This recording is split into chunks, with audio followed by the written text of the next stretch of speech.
Assalamualaikum warahmatullahi wabarakatuh. Perkenalkan, nama saya Nisa Mahnil dengan NIM 2107311 dari Prodi Pendidikan Fisika.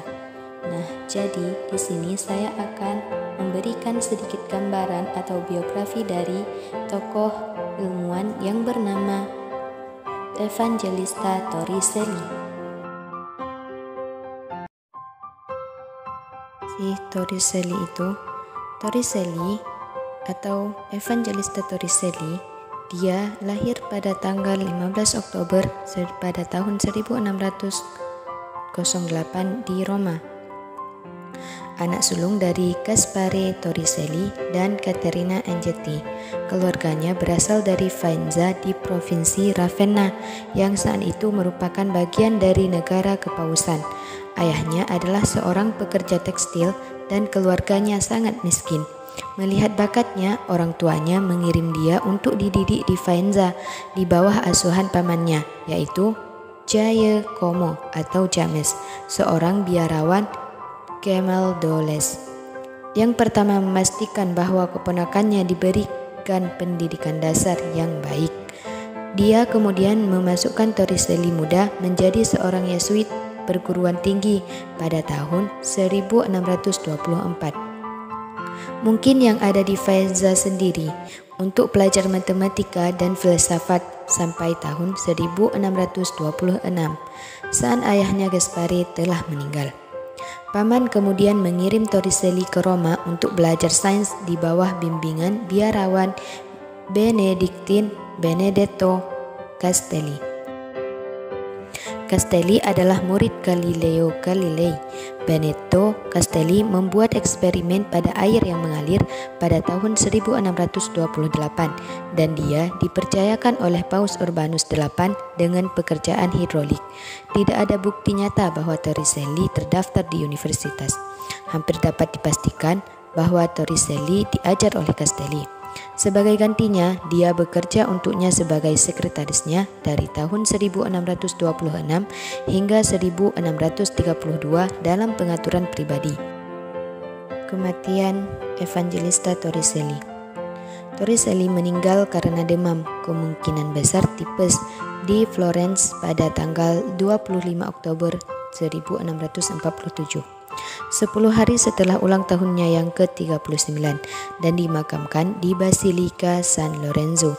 Dia meninggalkan semua barang miliknya kepada putra angkatnya Alessandro, yang termasuk dalam periode pertama adalah pamfletnya tentang solidi sperali, kontati, dan bagian utama dari proposisi dan berbagai masalah yang dikumpulkan bersama oleh Viviani setelah kematian Torricelli. Karya awal ini berutang banyak pada studi klasik. 68 tahun setelah Torricelli meninggal, kejeniusannya masih memenuhi orang-orang sezamannya dengan kekaguman. Sebagaimana dibuktikan oleh anagram di bawah garis depan Lezioni Academici di Evangelista Torricelli, diterbitkan pada tahun 1715, Enfirestit Galileus Alter, yang berarti di sini mekar Galileo yang lain. Selanjutnya, karya Torricelli dalam fisika.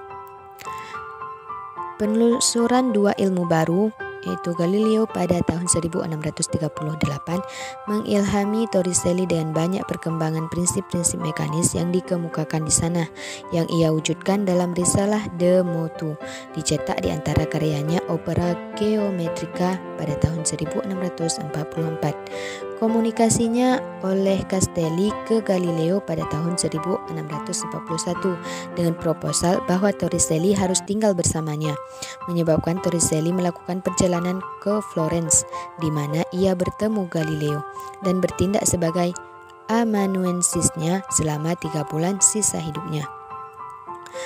Karya Torricelli dalam fisika yaitu yang pertama, pompa hisap dan penemuan barometer.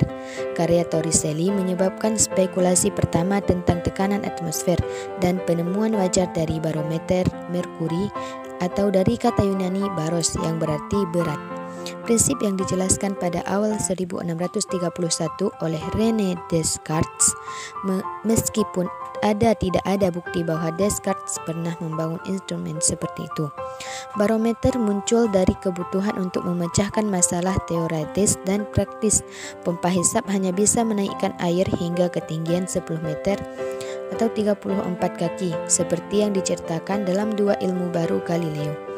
Pada awal tahun 1600-an,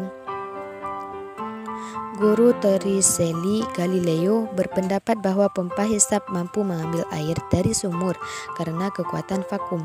Argumen ini bagaimanapun gagal untuk menjelaskan fakta bahwa pompa hisap hanya bisa menaikkan air hingga ketinggian 10 meter. Setelah kematian Galileo, Torricelli mengusulkan sebaliknya bahwa kita hidup di lautan udara yang memberikan tekanan yang dalam banyak hal serupa dengan tekanan air pada benda-benda yang terendam.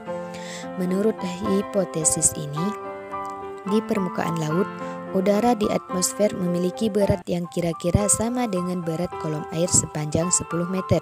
Ketika pompa hisap menciptakan ruang hampa di dalam tabung, atmosfer tidak lagi mendorong kolom air di bawah piston tetapi masih menekan permukaan air di luar, sehingga menyebabkan air naik sampai beratnya mengimbangi berat atmosfer. Hipotesis ini mungkin telah membawanya ke prediksi yang mengejutkan bahwa pompa hisap mungkin hanya menaikkan merkuri yang 13 kali lebih berat daripada air hingga 1/13 ketinggian kolam air 76 cm di pompa serupa. Namun, kemungkinan bahwa Torricelli melakukan eksperimen merkuri terlebih dahulu dan kemudian merumuskan hipotesis lautan udaranya. Pada tahun 1643, Torricelli mengisi tabung sepanjang 1 meter dengan salah satu ujungnya tertutup dengan merkuri 13 kali lebih padat daripada air dan meletakkannya secara vertikal ke dalam baskom logam cair. Kolom merkuri turun menjadi sekitar 76 cm atau 30 in, menghasilkan vakum Torricellian di atasnya. Ini juga merupakan insiden pertama yang tercatat dalam menciptakan vakum permanen.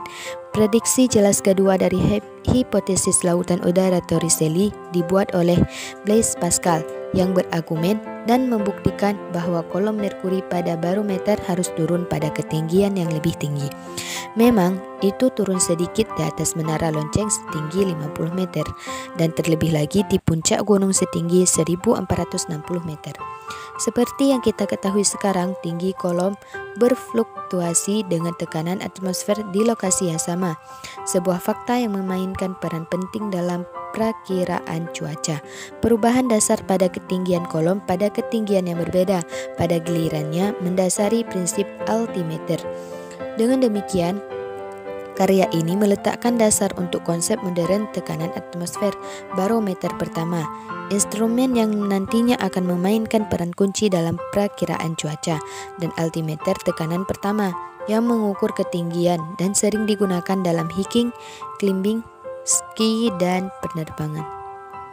Solusi untuk teka-teki pompa hisap dan penemuan prinsip barometer dan altimeter telah mengabadikan ketenaran Torricelli dengan istilah-istilah seperti tabung Torricellian dan vakum Torricellian. Tor, satuan tekanan yang digunakan dalam pengukuran vakum, dinamai menurut namanya. Selanjutnya, hukum Torricelli. Torricelli juga menemukan hukum mengenai kecepatan fluida yang mengalir keluar dari lubang, yang kemudian terbukti menjadi kasus khusus dari prinsip Bernoulli. Dia menemukan bahwa air membocorkan lubang kecil di dasar wadah dengan kecepatan yang sebanding dengan akar kuadrat dari kedalaman air.